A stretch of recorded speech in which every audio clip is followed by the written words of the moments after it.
ಅವನೇ ಟಚ್ ಮಾಡ್ತಾರೆ ದುಡ್ಡು ಕೇಳಿದ್ರು ಕಣ ಬೋಳಿ ಮಗನೇ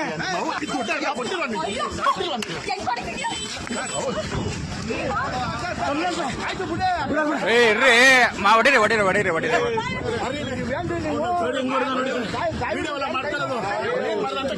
ಆಯ್ತು ಬಿಡ್ರಿ. ಲೇಡೀಸ್ಗೆ ಹೆಂಗ್ರಿ ಮಾಡ್ತೀರಾ? ಲೇಡೀಸ್ಗೆ ಹೆಂಗ್ ಹೊಡಿತೀರಾ? ಲೇಡೀಸ್ಗೆ ಹೆಂಗ್ ಹೊಡಿತೀರಾ? ಲೇಡೀಸ್ ಮೇಲೆ ಹೆಂಗ್ರಿ ಕೈ ಮಾಡ್ತೀರಾ? ಲೇಡೀಸ್ ಮೇಲೆ ಕೈ ಮಾಡ್ತಾರಾ? ಲಾಯರ್ ಆಗಿ ಲೇಡೀಸ್ ಮೇಲೆ ಕೈ ಮಾಡ್ತಾರಾ? ಆಯ್ತು, ಲೇಡೀಸ್ ಮೇಲೆ ಕೈ ಮಾಡ್ತಾರಾ? ಲೇಡೀಸ್ ಮೇಲೆ ಕೈ ಮಾಡ್ತಾರಾ? ಫಸ್ಟ್ ಅವರಲ್ಲ, ನೀವು ಅವ್ರು ಕೊಡ್ತಿದ್ದು ಬಿಡ್ರಿ, ಜಾಗ ಬಿಡ್ರಿ. ಆಯ್ತು ಬಿಡ್ರಿ,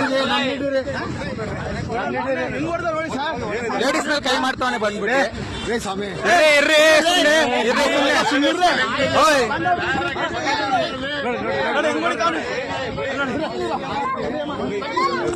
ಯಾಕೆ ಯಾಕೆ ಇರ್ರಿ